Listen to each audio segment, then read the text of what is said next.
Еўрарадыё. Час ведаць, што адбываецца. Прывітанне ўсім слухачам Еўрарадыё, прывітанне тым, хто глядзіць наш стрым у Фейсбуку, ВКонтакце, Аднакласніках, а таксама праз наш канал на YouTube. Мы ў жывым эфіры, госць студыі Еўрарадыё, старшы аналітык кампаніі Альпары Вадзім Іосуп. Прывітанне, Вадзім. Здравствуйте. Давно не бачыліся, рады бачыць у нашай студыі. Рад участвовать. І што ж мы будзем абмяркоўваць з Вадзімам? Будзем абмяркоўваць навіну пра тое, што беларусы набралі крэдыт на 10 мільярдаў рублёў. Гэта больш чым 5 мільярдаў долараў. І вось вельмі цікава, і гэта першае пытанне да вас, Вадзім. Чым такая сума крэдытаў пагражае беларускай эканоміцы і ці ўвогуле яе можна разглядаць як пагрозу? Ну, может быть, ответ немножко кого-то разочарует. Скорее всего, ничем меня, да? Скорее всего, ничем она не угрожает. Ну, действительно, сейчас многие обратили внимание на эту цифру, потому что она перевалила через 10 миллиардов рублей. Такое круглое число, там кто-то его еще назовет психологический уровень. Но порог, если посмотреть на данные, то данные даже не за года каждый месяц сумма кредитов, выданных физическим лицам, растет. То есть это длительная, достаточно устойчивая тенденция, и мы просто столкнулись с ее продолжением. Если не верить в магию чисел, то как бы в июле ничего особо нового не произошло. И в принципе, я так вас разумею, Вадим, что ничего особливо і псіхалагічнага няма ў гэтай лічбе, бо калі мы, напрыклад, глядзім на курс долара, ён у нас паўсюль. Ідзем па вуліцы, бачым, больш за 2 рублі ці менш за 2 рублі. А тут такая лічба незаўважная са статыстычнага зборніка Нацбанка, якую найперш бачаць толькі спецыялісты, а самі беларусы і слыхам не чулі, что там перевалили про 10 миллиардов? Ну, безусловно, если мы возьмем людей, которые берут кредиты, я думаю, вряд ли один из 1000 таких людей там назовет сумму кредитной задолженности белорусского населения перед банками. Действительно, вряд ли кто-то из народу за этой цифрой следит. Вадим, цікавае назіранне, вы сказали про тое, што гэтая сума з пачатку 2017 года, сума крэдытаў, якія ўзялі беларусы, яна расце. І гэта сапраўды так. Я вось таксама перад вачыма атрымаю гэтую табліцу. На пачатак, на 1 студзеня 17 было 7 мільярдаў 155 мільёнаў. Калі мы захочам параўнаць год да года, 7 мільярдаў 694 мільёны рублёў беларусы ўзялі крэдытаў на 1 ліпеня 2017 года, зараз 10 мільярдаў 162 мільёны. А што это значыць? Вось тое, што гэтая лічба расце, это значыць, што беларусы лепш жыць сталі, што яны вот все ўпэўненне і ўпэўненне сябе адчуваюць на гэтай зямлі, што могуць дазволіць сабе ўжо вось 10 мільярдаў крэдытаў взять. Ну, вообще, по классике рост кредитования, он отражает рост уверенности, по крайней мере, рост спроса на кредиты. Но у нас своя уникальная экономическая модель, у нас иногда бывало с точностью до наоборот. То есть можно вспомнить историю, когда люди, твердо верившие в гиперинфляцию, в девальвацию, очень активно брали кредиты в надежде, что в скором времени они обесценятся, и в реальном выражении придется отдавать гораздо меньше, чем взяли. Ну, тем не менее, да, в истории у нас такое было, но это не нынешний случай. Все-таки нынешний случай это, вероятно, отражение оптимизма. Люди верят, что они не потеряют работу. Кстати, важно отметить, у нас достаточно устойчиво, по крайней мере, последний год-полтора растут доходы в реальном выражении. В номинальном выражении они растут достаточно, ну, еще дольше. Кстати говоря, даже в кризисный момент у нас не падали номинальные зарплаты, ну или почти не падали. Они падали в реальном выражении с учетом курса, с учетом инфляции, но редко, когда у нас народ в рублях получал меньше, чем раньше. Поэтому вряд ли кто-то вот опасается того, что завтра он будет зарабатывать меньше рублей, чем сегодня. Более-менее реальное опасение – это потерять работу. Сегодня я работаю, выплачиваю кредит, завтра я потеряю работу, как я его буду выплачивать? Так вот, судя по той активности, с которой народ берет кредиты, они не опасаются сейчас потерять работу. Ну, по крайней мере, та часть населения, которая эти кредиты берет. У прынцыпе, часткова і я меў рацыю, і тут адказ у тым, што беларусы сапраўды упэўнена зараз адчуваюць сябе трывала стаяць на зямлі тыя, хто бярэ крэдыты, і яны вераць, што змогуць у перспективе гэтыя кредиты вяртаць. Да, совершенно верно. Именно это и подталкивает их брать кредиты, ну, по крайней мере, разумную часть тех, кто эти кредиты берет. Потому что наверняка есть люди с совершенно другой мотивацией, которые особо не задумываются о будущем. Вот такое импульсивное решение. Хочу эту речь, беру кредит. Совершенно верно. Но и в этом случае сейчас банки должны соотносить сумму кредитной нагрузки и доходов населения. То есть, грубо говоря, если у меня завтра возникнет импульсивное решение купить в кредит Мерседес, ну, я боюсь, что банки мне навстречу не пойдут, да, решат, что мой доход как бы моим желаниям не соответствует. Поэтому есть ограничения даже вот на пути такой импульсивности. А у белорусских банков есть инструменты, как бы оценить, не ведаю, готовность, схільнасць, не ведаю, беларуса аддаваць крэдыт у перспектыве, бо зараз якраз таки наадварот, мне здаецца, што паўсюль гэтыя абвесткі типа крэдыт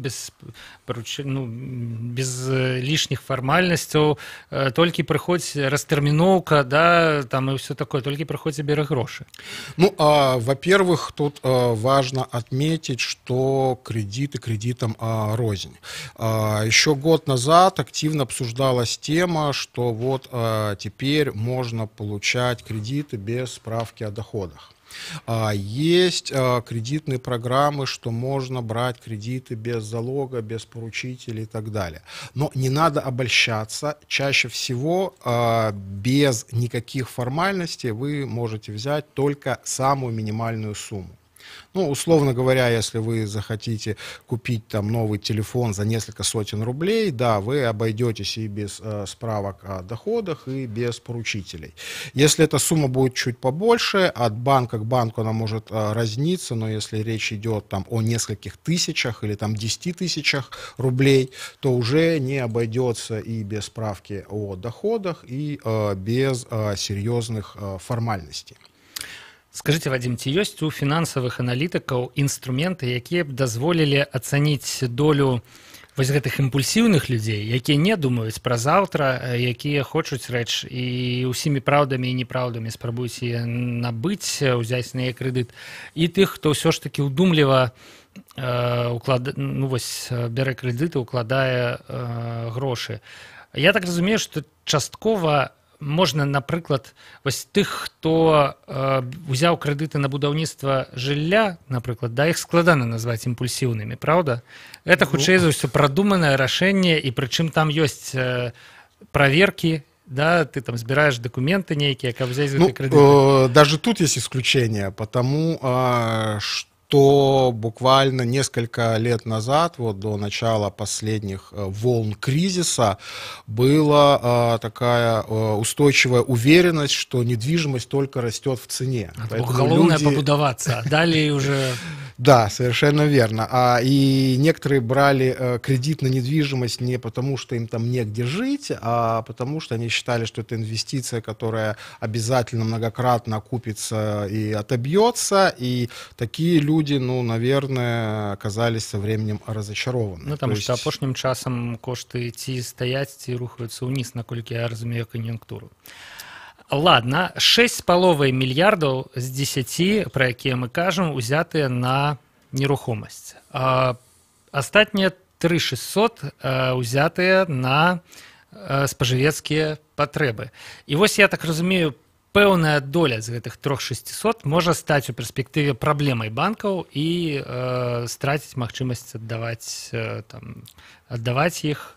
Наколькі гэта можа быць істотная праблема? Ці можна ацаніць зараз? Ну, даже и тут не все так однозначно, потому что все-таки банки, как правило, дают кредиты, особенно кредиты под недвижимость, то есть на серьезные суммы, не под честное слово, а под определенные гарантии. То есть тут подспорьем может оказаться то, что и сама покупаемая недвижимость может быть заложена в банках. Вероятнее всего, по таким кредитам есть различные поручители, могут быть варианты каких-то иных неипотечных залогов.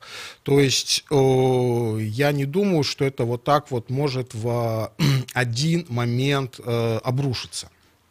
Ну, все мы помним последний мировой кризис 2007-2008 года, да, который начинался ровно с того же.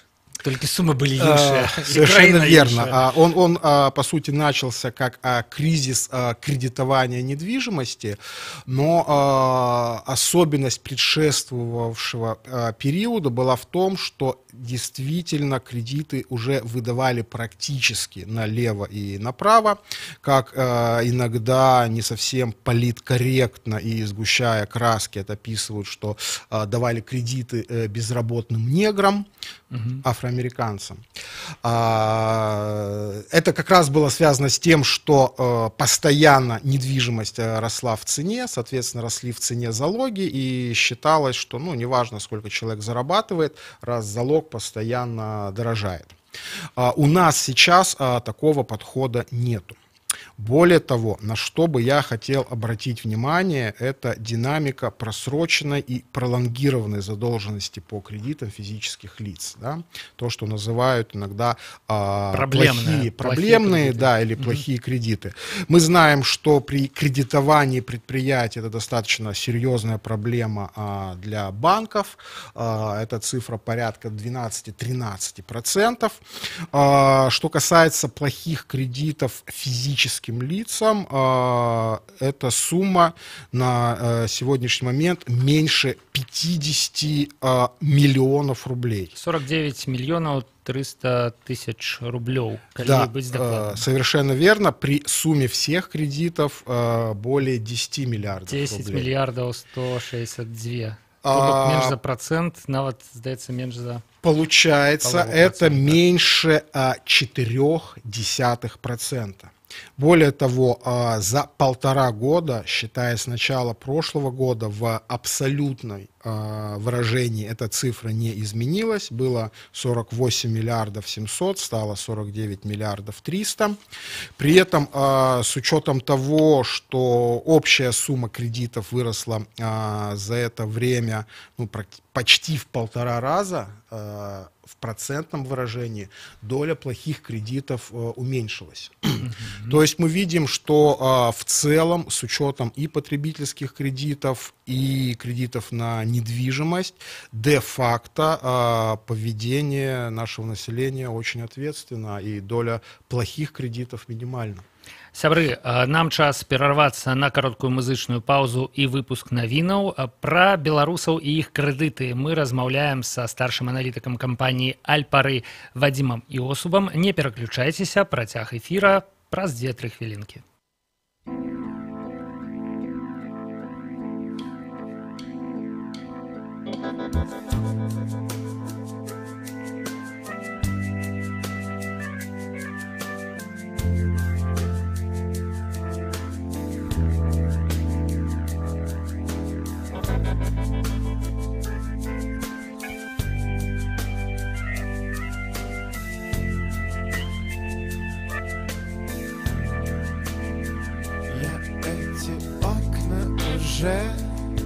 Все проходил, бывал страшно чуть-чуть, но теперь все забыл. Предупреждаю тебя, у нас один парашют. Посмотри мне в глаза, мы пока еще тут. Нас с тобой никогда не спасут, нас с тобой, вернуться к стене. Слезы льются рекой, не привязан, но быстро такой. Против кто-то со мной. Выключи солнце лучи, и так растопили собой все. Еврорадио. Новины – наша справа. Вітаю, каротка пра асноўныя падзеі. Толькі 43 чалавекі з больш чым 20 тысячаў падсудных былі апраўданыя ў беларускіх судах, як вынікае з дакументаў, падрыхтаваных да сённяшняй прэс-канферэнцыі першага намесніка старшыні Верхоўнага суда Валерыя Калінковіча. Фота першай старонкі факт-ліста апублікавала ў сваім фэйсбуку кіраўніца прэс-службы суда Юлія Ляскова. Дональд Трамп заявіў пра будаўніцтва партоў у Еўрасаюзе для прыёму газу з ЗША. Паводле яго, гаворка ідзе пра 11 партоў, за будаўніцтва якіх Еўрасаюз цалкам заплоціць сам. Нагадаю, што ЗША вядуць спрэчку з Еўрасаюзам вакол будаўніцтва расійскага газаправоду «Паўночны поток-2». Дазвол на ягоную пабудову выдалі Швецыя, Фінляндыя і Нямецчына. Супраць актыўна выступаюць краіны Балтыі, Польшча, Украіна і ЗША. Генпракуратура Беларусі адмовілася выдаць Кыргызстану былога прэм'ера гэтай краіны Даніяра Усенова, якога на радзіме асудзілі за дзяржаўныя злачынствы. Як паведамляе афіцыйны прадстаўнік генпракуратуры Дмітрый Брылёў, Беларусь мела важкія падставы меркаваць, нібыта Усенова пераследуюць дома па палітычных матывах. Усенов атрымаў у Беларусі пашпарт грамадзянства пад іменем Данііла Урыцкага. Еўрапейскі саюз сёння ўвёў санкцыі супраць 6 кампаній, якія бралі ўдзел у будаўніцтве Крымскага моста. Пад гэтыя санкцыі патрапілі і 2 кампаніі расійскага прыўраднага мільярдэра Аркадія Ротенберга, Мостатрэст і Стройгазмонтаж. Цяпер у расійскім санкцыйным спісе 155 чалавек з Расіі, Украіны і 38 арганізацый. Санкцыі наклаў увесь Еўрасаюз і кожная краіна паасобку. Святлана Адзінец, служба інфармацыі.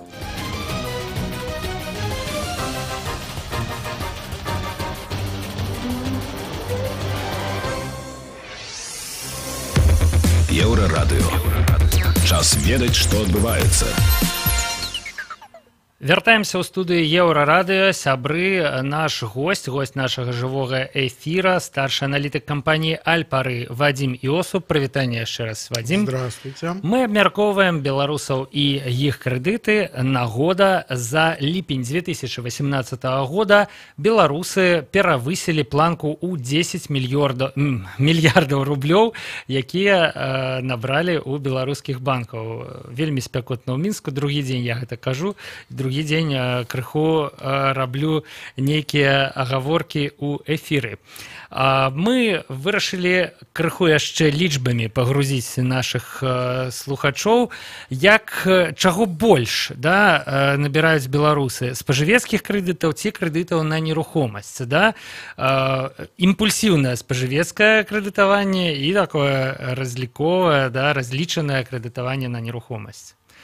Первое, что надо отметить, мы это уже коротко упоминали, что в общем объеме кредитов физическим лицам 2/3 это кредиты на финансирование недвижимости приблизительно, а 1/3 это кредиты на потребительские нужды.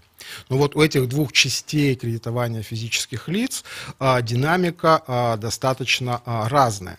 С начала прошлого, 2017 года, кредиты на финансирование недвижимости выросли приблизительно на 1 миллиард рублей, 1 100 000 000.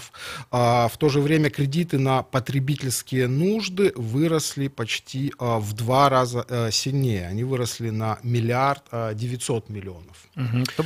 Скорее всего, это объясняется тем, что все-таки к кредитованию недвижимости банки подходят достаточно осторожно. Каждый случай индивидуальный, достаточно строгий подход к гарантиям возврата. А потребительское кредитование, там не так все сложно, не такие большие суммы в каждом конкретном случае, поэтому оно развивается быстрее. То бок все ж таки банкі ўзважана падыходзяць да таких вялікіх сум. да, і менш узважана да спажывецкага крэдытавання. Добра. Хацеў запытацца у вас, Вадзім, як у глыбокага знаўцы рынка, чым адрозніваюцца людзі, у якіх шмат крэдытаў, ад людзей, у якіх крэдытаў не шмат. Яны больш нервовыя, ці наадварот, як мы казалі ў першай праграме, яны больш упэўненыя і таму бяруць крэдыты, ці нервуюцца, што трэба аддаваць.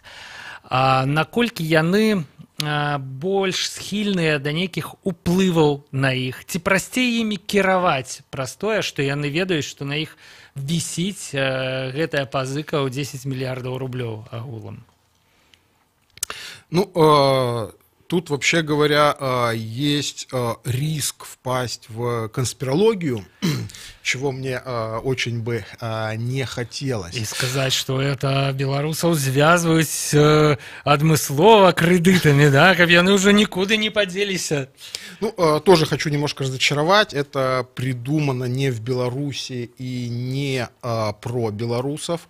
В мире есть очень большая секта любителей, в кавычках, экономики, которые начинают с того, что настоящие деньги — это только золото, кредитные деньги — это зло, кредиты — это зло. Там есть много разных объяснений, почему это зло. Ну, одно из объяснений, что вот кредиты — это оболванивание людей, и что людей вгоняют в кредитное ярмо, и так далее, и так далее. Ну, то, с чего я начал, это не более чем конспирология. Вообще говоря, я думаю, что нет каких-то вот четких психологических признаков, которыми можно было бы описать людей, которые берут кредиты, которые не берут кредиты. Начнем мы с того, что это все-таки зависит не только от психологического портрета, но и, во-первых, от реальной нужды человека. Человек, который нуждается в жилье, он, там, несмотря на психологию, может попытаться взять кредит на жилье. Тот, кто в жилье не нуждается, опять же, независимо от психологии, там, вряд ли будет брать кредит на квартиру. Это зависит от доходов, то есть вот такие объективные причины. Но в принципе, доля психологии тут есть, в частности, в некоторой степени отношение к риску. Знаю людей, которые никогда не берут кредиты. Например, я. Я не дозволяю. Позвольте пожать вашу руку. Тут у нас с вами совпадение.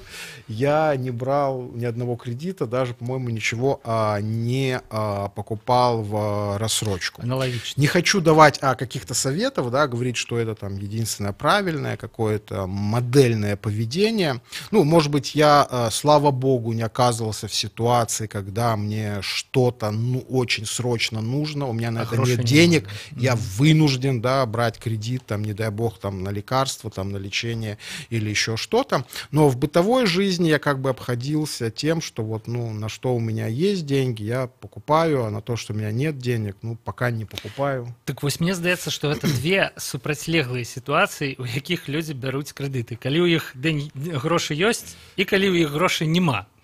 То бок першыя бяруць крэдыты, таму што яны ўпэўненыя ў тым, што яны аддадуць, а значыць, яны дазваляюць сабе, напрыклад, пакупку больш дарагой рэчы, чым вось у іх проста ёсць на дадзены момант. І гэтыя крэдыты наўрад ці зробяцца праблемнымі, таму што людзі бяруць іх ад упэўненасці, да, ў будучыні. А вось другія крэдыты, гэта ты крэдыты, якія людзі бяруць, калі ў іх грошай няма, а вельмі хочацца iPhone, напрыклад, да? Ці абсалютна шалёныя выпадкі, пра якія некалькі гадоў таму пісалі, пра тое, как людзі бяруць крэдыты на вяселле, да, там, на вяселле сваіх дзяцей, напрыклад. Дзеці ўжо паўгода таму разышліся, вяселле прайшло, да, пасварыліся, развяліся, а бацькі дагэтуль выплачваюць крэдыт і стогнуць, да, ад таго, як гэта цяжка. Ну, а вот это уже тут, наверное, немножко такие национальные черты, потому что вряд ли где-то в мире это массово есть. У нас, да, во-первых, принято, чтобы свадьба была не хуже, чем у людей, а во-вторых, у всех теплится надежда, что свадьба должна отбиться, да, все надеются надеются на подарки в конвертиках. Конечно же, да, это классический пример максимально нерационального поведения. Вот, кстати говоря, чуть-чуть буквально отвлечемся, пока мы с вами говорили. Вспомнился такой достаточно известный классический анекдот. Ну, мы с вами вспоминали, что при выдаче кредитов на достаточно крупные суммы банк будет пристально изучать ваши возможности, ваши доходы, потребует у вас поручителей, потребует у вас залог. И по этому поводу есть такая знаменитая шутка, что кредит – это ситуация, когда банк готов выдать деньги человеку, который докажет, что в этих деньгах не нуждается. Ну, ідэальная сітуацыя для банка і для чалавека, у прынцыпе, да? Але мяркуючы па тым, што доля праблемных крэдытаў, як мы ўжо агучылі, амаль не расце за апошнія 1,5 года, все ж такі людзей, якія імпульсіўна бяруць крэдыты ці не разлічваюць сваіх магчымасцяў, сярод беларусаў апошнім часам все меньше и меньше. Опять же, нельзя сказать, что это какая-то там психологическая или ментальная особенность белорусов. Тут как бы вопрос того, а что произойдет в случае, если ты возьмешь кредит и не будешь его отдавать. Вообще говоря, у предприятий есть всякие нюансы, всякие варианты. Если ты государственное предприятие, то вообще это святое дело взять кредит и его не отдавать, его будут вечно пролонгировать. Если это частное предприятие, то банк может оказаться там в очереди кредиторов далеко не первым и так далее.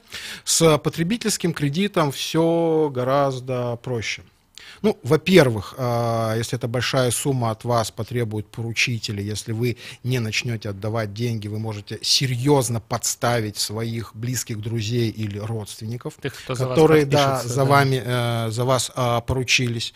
Во-вторых, начнется принудительное исполнение, к вам придут домой, все опишут, что можно забрать, заберут, могут лишить вас права выезда за границу, могут отобрать у вас права, если они у вас есть, и так далее, и так далее. То есть есть действенные работающие механизмы, как тут банки могут наказывать нерадивых заемщиков. И, собственно говоря, именно поэтому, я думаю, у нас вот количество плохих кредитов достаточно ограничено. Што ж, сябры, мне здаецца, што з усіх бакоў абсалютна мы абсмакталі тэму крэдытаў і беларусаў. Нават крыху канспіралогіі было, хутчэй ад мяне, праўда, чым ад Вадзіма.